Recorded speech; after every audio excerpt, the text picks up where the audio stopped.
And then, does anybody read the Daily Star, by the way?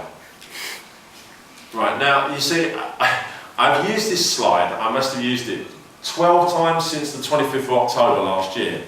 And I say, does anybody read the Daily Star? And I've not had anyone put their hand up yet to say they are. Now, the Daily Star sells thousands of copies every day. I'm sure I must have encountered somebody. Now, so I'm going to ask again, I'll ask you all to rethink and use your consciences. Does anybody read the Daily Star?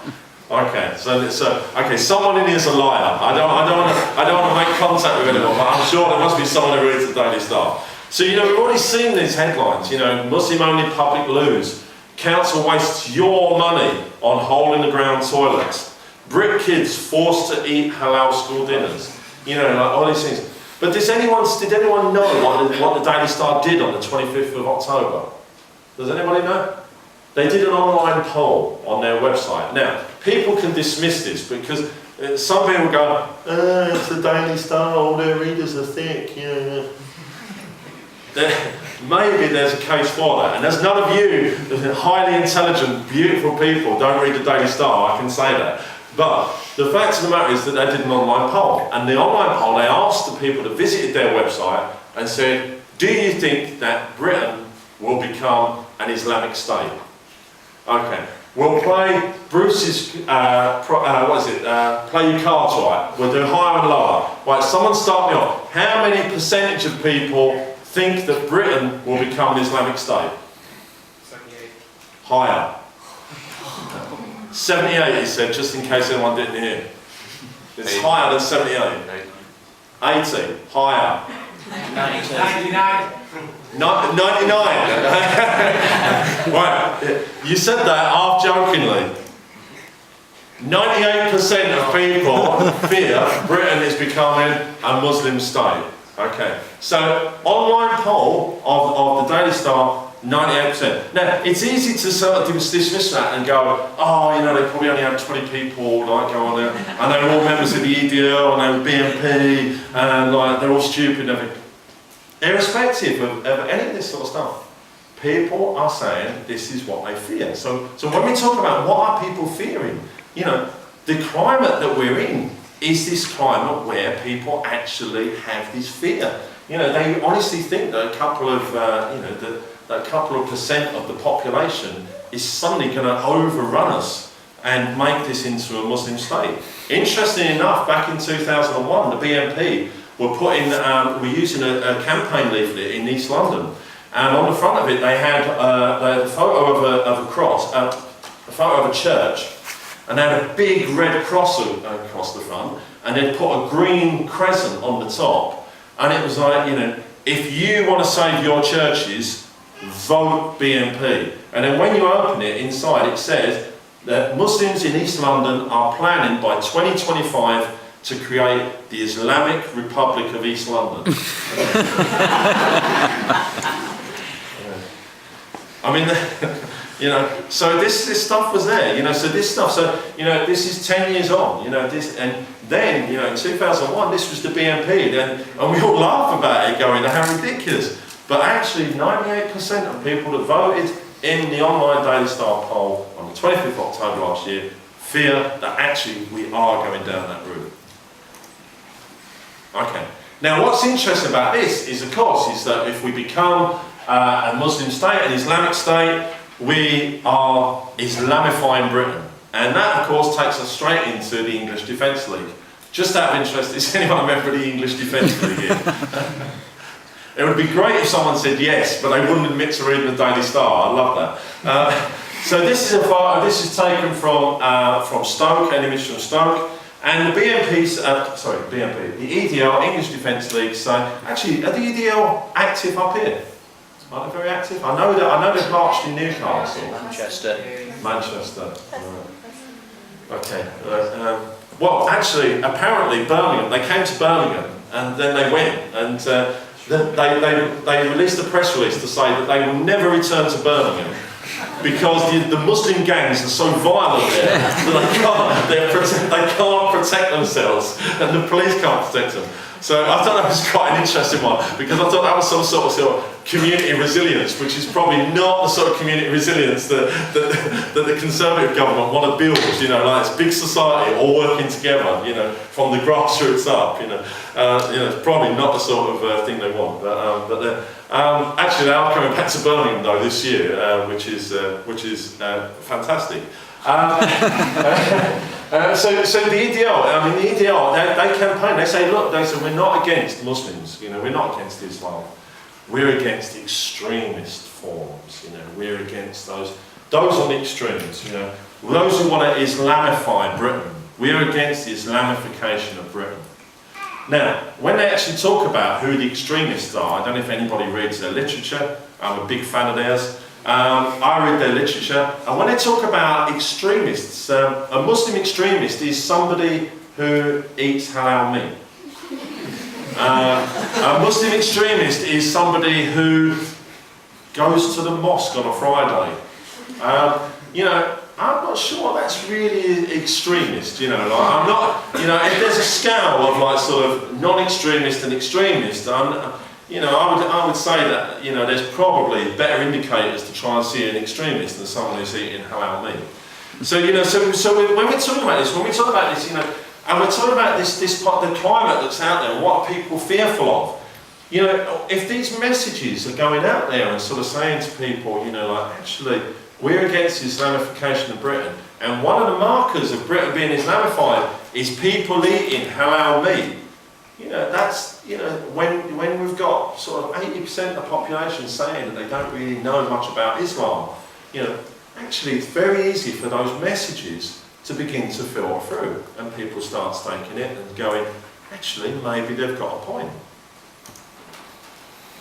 Now, what's interesting as well is that, and you might want to take this up with Leon on Thursday night, because this would be a really interesting one. This was some research which came out on the 4th of January this year.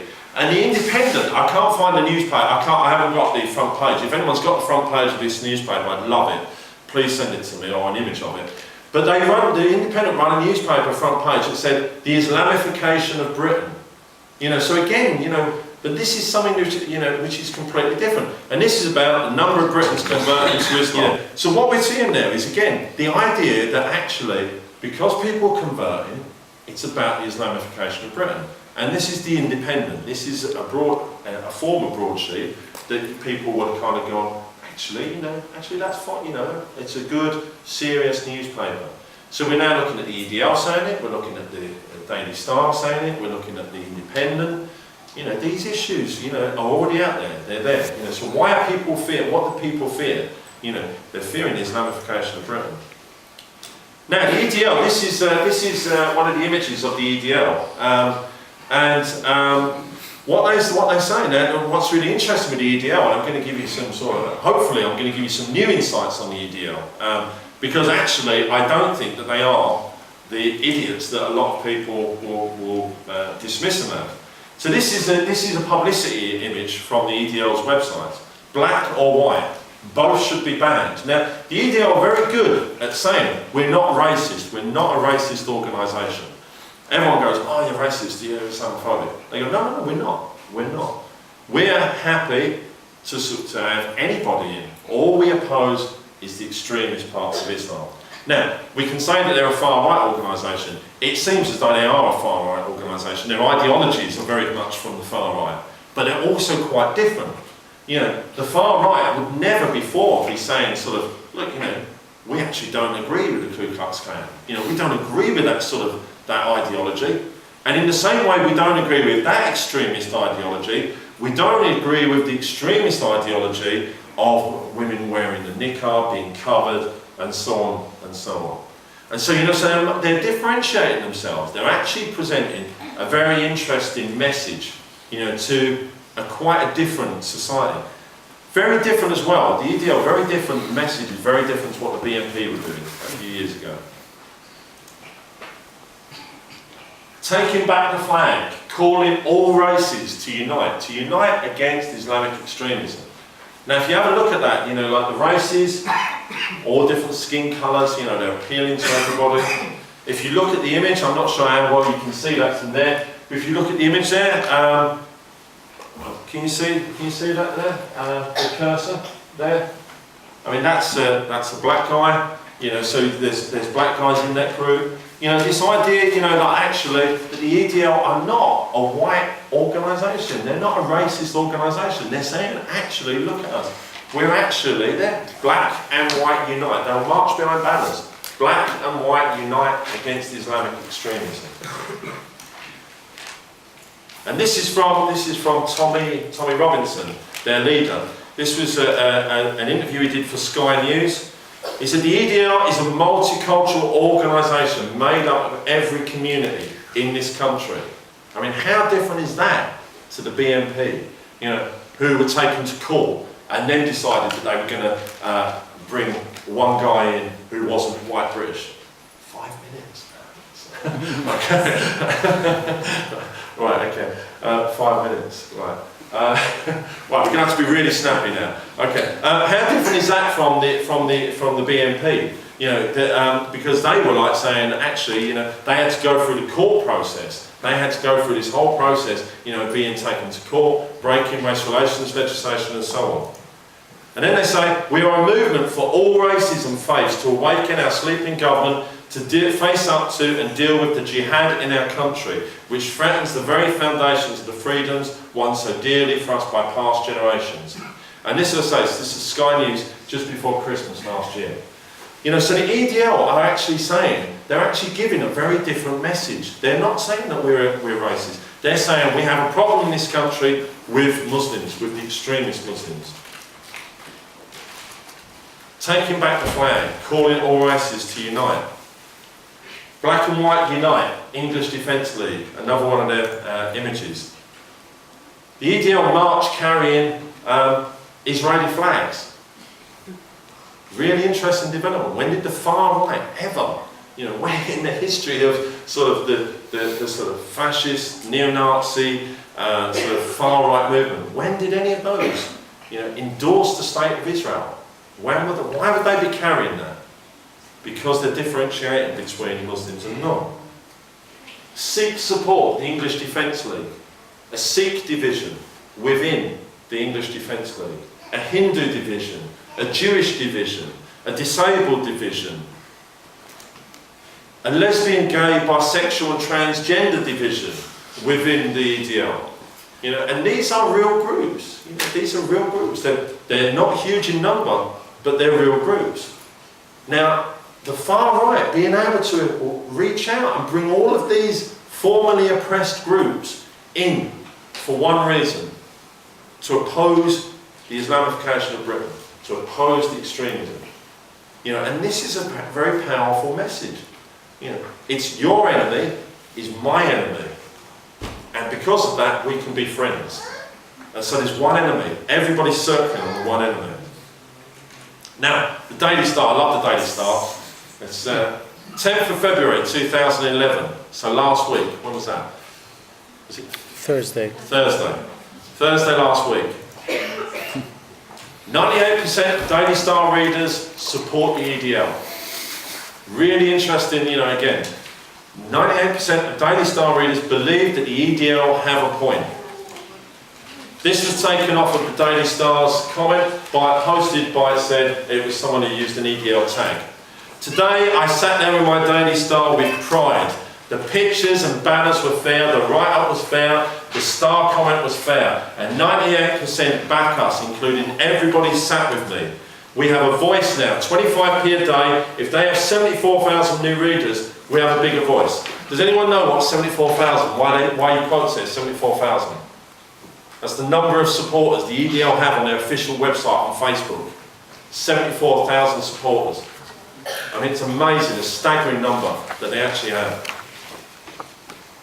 Now, the elephant in the room. Why are people scared as well? Let's not, you know, if we're talking about Islamophobia, it's not Islamophobia to be honest, and talk about the elephant in the room as well. This is an image from Birmingham. A number of terror raids, you know, where not all of them are successful, you know, in terms of convictions, but some have resulted in convictions of terrorism plots, various undertakings, 7/7, you know, Excluding the conspiracy theories, you know, which I don't want to get into. You know, there's this idea that actually some Muslims in this country are looking to or have committed acts of terror. You know, so we have to acknowledge that. We have to acknowledge it. And I'll give you an example. My parents lived in London. They retired up to the Midlands. I thought they might retire to the coast and we would get a nice weekend away every now and then, but instead they come up to Birmingham with me. Brilliant. They moved up. After 7/7, they refused to get on the tube anymore.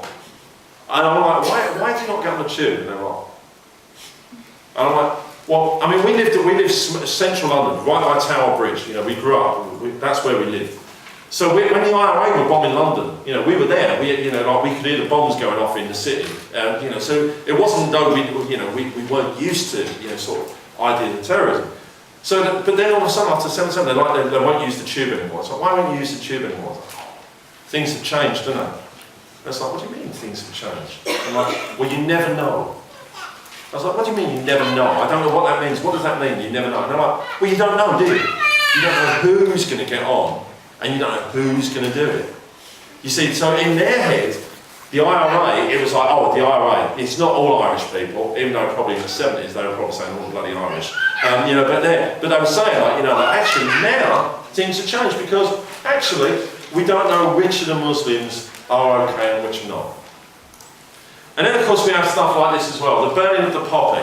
11th of November. I love this story, the fact that in central London on 11 o'clock on the 11th of November, suddenly by chance you had some mad Muslims on one side of the road and some mad neo-Nazis on the other side of the road, and in the middle you had film crews and all the media. I mean, amazing that by coincidence they all turned up at exactly the same time in busy central London. I find that absolutely amazing. But this sort of stuff, you know, we can't get away from the fact that actually this sort of stuff feeds into all of the stuff that's out there. So what the media is saying, what the EDL is saying, the kind of perceptions that people have. When this stuff is reported in the media, you know, and you know, I acknowledge that actually, you know, like it's disproportionate and fringe groups get a disproportionate platform in the media, it actually feeds into those perceptions that people have. So when we talk about what do people fear, this is what they fear. So what's the impact of this? And I realise that 5 minutes is probably really very close. Okay, so I'm going to give you just a few more slides from the West Midlands. This is from research that I've done in the West Midlands. This is the Cradley Heath Mosque. Christmas Day 2009. Firebomb attacks. Second time in space of 2 years. Completely destroyed by firebomb. This is a real incident. The impact of this is that somebody has taken all of this that's going on in society and gone, actually, that's a really good idea, I'm going to go and firebomb this mosque. Cradley Heath Mosque is in the Black Country. Has everybody heard the story of the Dudley Mosque? Dudley Mosque, 10 years going, it's gone to the High Court, it's gone to there, the EDL have been into Dudley, it's cost £16 million for the local authority, and still haven't got planning permission for this mosque, and yet it's divided a whole community. The EDL have been in there, they've been arrested, there's been fights on the streets, the whole lot, everything. 2 miles away from this, Langley Green Islamic Centre. The day that it was signed over from Sandwell Council to the Langley Islamic Society or Islamic Group, firebomb attacked, completely burnt to the ground. Right across the West Midlands, this is what's going on. So this is, you know, this sort of stuff that we're getting, you know, we see them moving into there. This is the Dudley Mosque on Facebook. Stop the mosque being built in Dudley. When you look at these groups, you know, this group, can we see how many's on that? No. On these groups, there's about 30 different groups just on Dudley Mosque. If any of you are on Facebook, have a look on Facebook. Type in ban mosque. See how many pages come up with Islamophobic groups setting up there saying, you know, they should stop this because this is a Christian country and not India. But they will give up. I heard they are trying to get rid of Christmas. You know. Ellie Lloyd, if anyone knows her, you know, you're probably best befriending her. You know, and then this one even more offensive. I'm sorry, I know there's kids there, but it's fuck the Dudley Mosque. Let's build a big fat pig there instead. You know, these are groups on there. 30,000 people are supporting these groups on Facebook. 30,000 people. You know, staggering numbers. We've got them for Solihull Mosque in Birmingham. We've got them for Perry Bar Mosque. We've got them for the Lye Mosque. We've got them for every mosque in the West Midlands. None of them have been built yet. None of them have got planning permission. But we've got Facebook groups on there. And there, that's just a little bit closer so you can see it. Just to sort of say, you know, these are not made up. These are actually on there. And then this is stuff that's happened in Birmingham. This is just Birmingham in the last year and a half. Birmingham taxi driver Mohammed Harshem found lying stabbed in the street in the Kings Norton area of Birmingham, repeatedly stabbed in the head. He died the following day. Police said it was attacked because he was Muslim, no other motivation. Unprovoked racist attacks on Muslim taxi drivers on the increase. Police say it's a result of the growing number of British soldiers dying in Afghanistan. This is an area where, you know, like people on the whole, you know, live together. You know, this is not an area where people are separated. Unprovoked violent assault on Muslim man in his 70s in Kidderminster by two men. In Kidderminster, I live about 5 miles from Kidderminster. It's a very, very small Muslim community, very small. Police said, we believe he was singled out for no other reason than his appearance. Nothing was said beforehand, and there was no attempt to rob him. You know, this is the climate we live in. You know, the fear that people have. For some, it gets translated into this in real life. Fire engulfed Cardiff Mosque and Islamic Centre, second time in 5 years. Buildings set to be taken over by Langley Islamic Cultural Centre to be used as a mosque, gutted by arson attack, buildings being demolished. And then this one. 3 men from Wolverhampton were jailed for subjecting Amjad Mahmood to a horrific campaign of religious intimidation. They tied Mahmood to railings, hosed him down with cold water, set fire to his trousers, and tried to force feed him bacon. They verbally abused him and placed an item made to look like a bomb on his works locker, which they filmed on their mobile phones. And as riots raged between Asians and Afro-Caribbeans in Lozells area of Birmingham in 2005, he was taken hostage, driven by the group to an area with a large Afro-Caribbean population, racially abused, and then thrown out of the car and abandoned. You know, these are things, I mean, this would have started as banter. This would have been the stuff that, oh, he's all right. You know, we give him a bit of stick, give him a little bit of stick about bacon. My kids, my middle daughter's 16. At school, when they found out that I researched Muslim communities, they threw ham out from their sandwiches. Now, they were going to her, eat that. And of course she did. She picked it up and she ate it. And they're going, yeah, now eat a bit more. and it's like, you know, the perception is, you know, but this is the stuff. I mean, you know, as I said, we've had hate mail. I've had letters, I've had photos of people that died in 9/11 with stuff written on it saying that their blood is on your hands. Really? I'm not quite sure how. Having said that, I did have a Muslim group a few weeks ago who said to me that when blue-eyed, blonde-haired people like me stop oppressing Muslim countries, he'll get off my case. Again, I said, I'm not sure you've got the right person. I'm sure I'm not oppressing anyone. So the impact is that, you know, like the widespread view that Muslims and Islam are against our culture, our values, our institutions.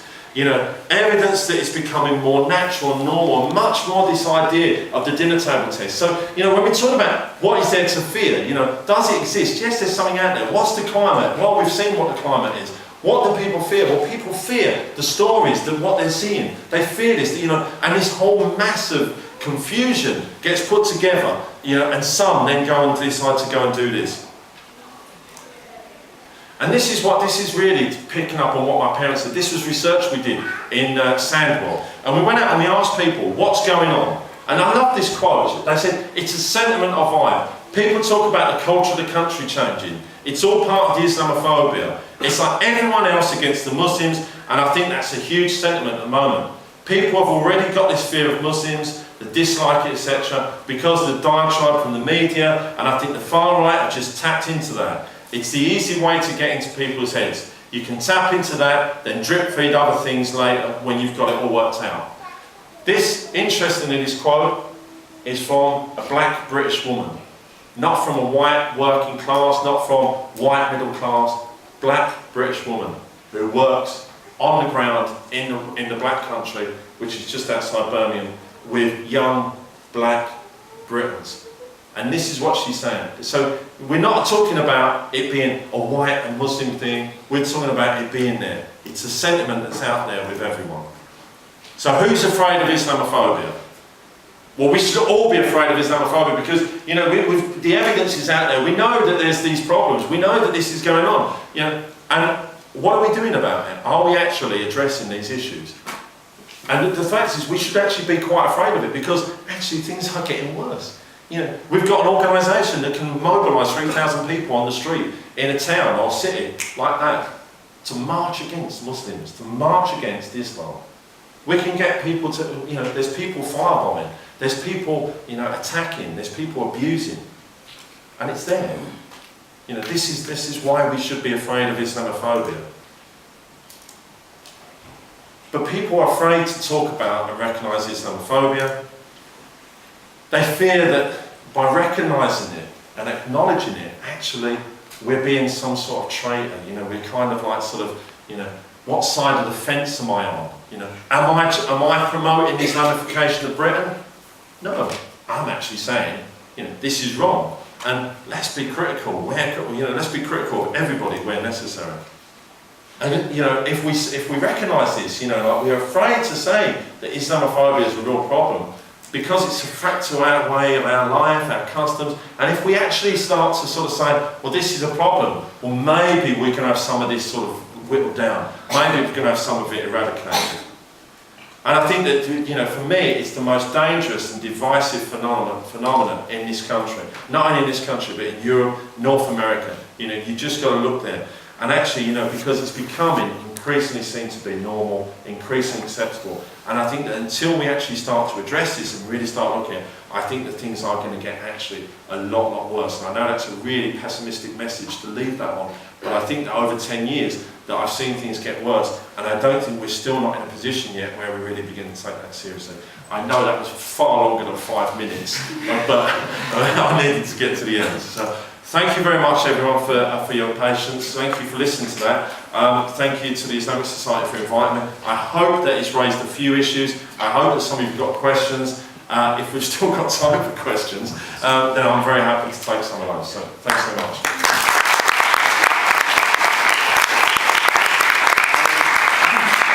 We'll go straight into questions then. Anyone that's got a question? Right, at the top. It's kind of the subject of a second lecture, which could, I guess, be long. What would be the solution to this? Or who are working on the solution? What are some of the some of the thinking on how to counter some of this? Well, and again, it's a really good question, because it's again really symptomatic of the issues. We've been campaigning for 2 years to establish an all-party parliamentary group on Islamophobia, and I think you mentioned it in the introduction. You know, we've been working with across all the parties, you know, all the major parties in Parliament to get this group going. We were working on it before the election. We got enough people on board from the different parties that we was like, okay, even if there's a change of government, which was probably highly likely, and we knew that. We knew that still after the change of government we could get the all-party parliamentary group up and running. I don't know if anybody's seen the press coverage of the all-party parliamentary group. Has anybody seen it? Actually, it fell apart. It was launched in November. There was serious issues in the way that it was set up. There were serious issues in some of the Muslim organisations that were involved in it, in actually this idea of gaining power, who's sitting at the table with the politicians. They undermined each other. They stabbed some of themselves in each other's backs. A number of the politicians have left now, and out of the 4 main politicians, Jack Straw, Simon Hughes, Chris Hopkins, who's Conservative, and Lord Janner from the House of Lords, of the 4, the only one who's left is Simon Hughes.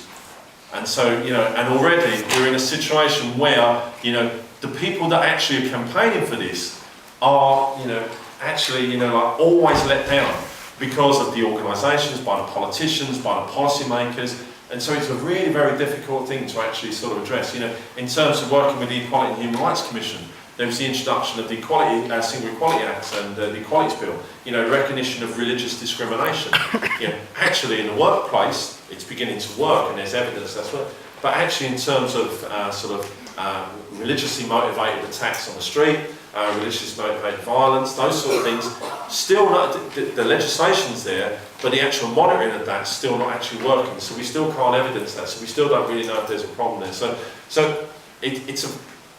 it's really problematic, you know, in how we move forward with this, you know. because every time like we think we're getting places and we begin to like get things moving, it falls apart, and I think that's as much to do with community dynamics as it is everything else. About the effectiveness of the citing registration offence in the 2006 Act, was that not helpful? Well, I think it's been helpful, but the problem is that I don't think it's being recorded very much, and there's the actual prosecutions. I'll give you an example, because what happens is with some of this stuff is that the police and the CPS are not they don't know when to use the racial hatred laws, and they don't know when to use the religious hatred laws.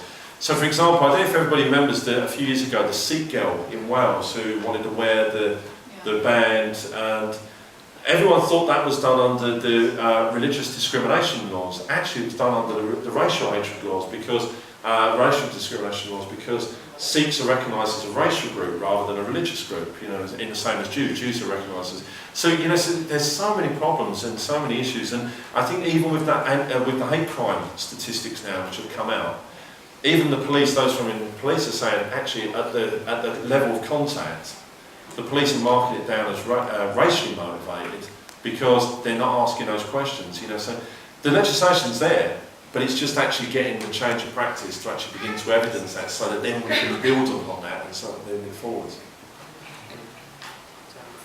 I get a lot of stick for being religious, just in a general state. Do you think Islamophobia gains anything from that general, from general anti-religious feeling? Could you repeat the question, please? Yeah, sure. He was just saying that as someone who describes himself as religious, if I'm saying it wrong, like please tell me, someone who describes himself as being religious, that there's this kind of view in society that that religion is like a bit weird, it doesn't really fit in with British society.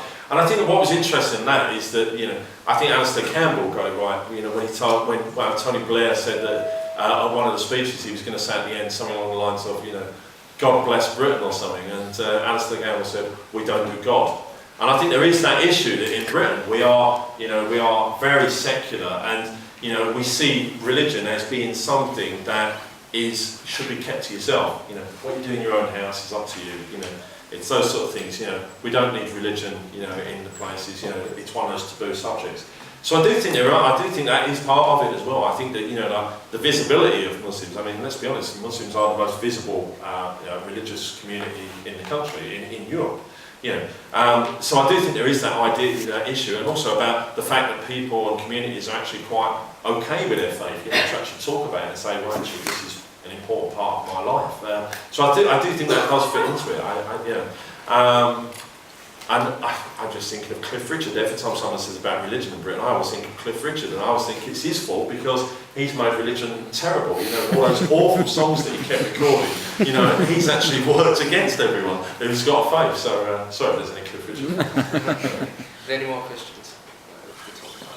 Sorry, I just want to go back to the point about freedom of speech. There's that famous example about the Danish cartoon and Theo Van Gogh, who got executed for what he did basically. So you don't think people are under some kind of pressure here, that this the feeling that they're restricted somehow by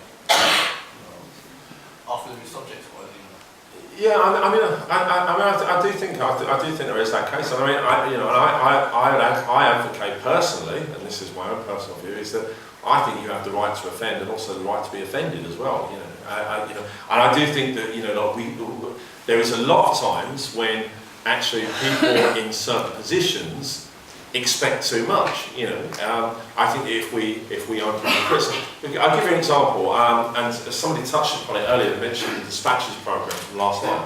I don't know if anybody saw the Dispatches program last night. Now, I went onto Facebook after Dispatches, and there was people going, "Oh, this program's Islamophobic," and it's like, wait a minute, this is not Islamophobic. This is an imam who's kicking kids. Actually, that's child abuse. If that was going on in a church school, if that was going on in a state school, if that was going on in an Islamic school, actually it's child abuse. Now, there's no issue around that. Now, there's issues, I think, around some of the undercover reporting. But then again, if we'd have actually gone in and undercover reported the EDL or the BNP, everyone would have gone, oh yeah, now we know what they're like. So there is that. So I think we have to differentiate that. And so where criticism's fair, we can't use these sort of barriers. You know, we can't use these shields. We can't use Islamophobia as a shield and say, actually, you know, that's a really unfair attack. Actually, this is a fair attack on places where child abuse is taking place. You know, and also, you know, where, you know, ridiculous things are being promoted in the name of religious education. I mean, you know, I don't know if anyone saw, but one of the teachers, well, or allegedly one of the teachers, but then wasn't a teacher, depending upon who you listen to in the programme, said that, and I'll quote, that Hindus drink cow piss. You know, now that in itself, I mean, that's not a teaching of Islam, that's not theology, you know, that's just a really ridiculous statement to make, you know, so I think that, you know, in terms of this sort of stuff, you know, so freedom of speech, I think that, you know, actually, we should allow people to, you know, to say those things that we want. There's legislation in place when it goes too far, so hate speech and hate crime, you know, but I'll be honest, you know, in terms of things such as the cartoons, there's sensitivity there, and I think that something like the British press, on the whole, largely dealt with it pretty well. You know, if you look on the Guardian website, for example, they covered the story, and then they put a link on the bottom that said, if you do want to look at these cartoons, here's the link, you know, and that's giving people the opportunity to read the news, look at them and not. So, you know, there's ways around it, but I think that sometimes we do actually use freedom of speech as a sort of way of restricting stuff. And just one final question. I was interested that one of your headlines was the thing about how awful it is that there's halal food in schools. And I got into one of these online debates that you kind of wish you hadn't got into, which was a group of mums who were complaining about the fact that there was halal food in schools. And I know a lot of people these days do worry about how animals are reared and how animals are slaughtered. And then a lot of people vegetarian for exactly that reason, which is fair enough. But I tried to get several of them to say, look, if it was kosher, would you have the same objections? And I think one person was willing to say that they would also avoid food for those reasons. But it seems to be like now you can say that you wouldn't eat halal food, but it's wrong. You can't say that you wouldn't eat kosher food. It's not acceptable to say that. But 50 years ago, it would have been fine to say, no, I won't eat kosher food, that's wrong. Yeah. That's not our food, or it's wrong for some other reason. And I just wonder if it's something that we need to grow up. If in 30 years' time, we will no longer be reacting in the same way. Well, I mean, I always use the example, when I was a kid in the 70s, I'd put on, we'd watch ITV and we'd sit down as a family and we'd watch programmes, and some of you, I won't look at anybody, but some of you are obviously old enough to remember this. But in the 70s, we'd sit down and we'd watch primetime TV and we'd watch programmes such as Mind Your Language and Love Thy Neighbour. Now, a few of you were obviously, I'm sorry, I looked straight at you, because you laughed, I'm sorry. I was trying not to make eye contact with anyone to try and go, oh wow, you're old enough to remember. But I mean, for those of you who don't know, I mean, Mind Your Language was basically a white family and a black family that lived next door, and the white family called the black family things such as Nignog, and the black family called the white family Honky, and you know, there was all jokes about, or jokes, I say it loosely, you know, jokes about sort of the racial, you know, like sort of racial stereotypes, you know, like, you know, they eat different to us, they, you know, so if we look at that, you know, we've moved on an awful lot, you know, and society does move, you know, and we haven't eradicated racism, but we've marginalised it. And I think that, you know, I think that what worries me with Islamophobia is that I'm not sure we're even beginning to sort of move the boundaries, you know, yet, you know, because, you know, we you know, in Britain, you know, we've had a series of, you know, Jews, the Irish, the blacks, you know, like, you know, and we go on, you know, like, and, you know, we get there. But I'm not sure, in terms of Muslims and Islam, that we're actually beginning to even break some of those barriers down, you know, and that's the big difference for me. And I think we do change, and I think maybe in 30 years, well, hopefully in 30 years, you know, we'll see a change, but I think it's a very slow process in terms of this.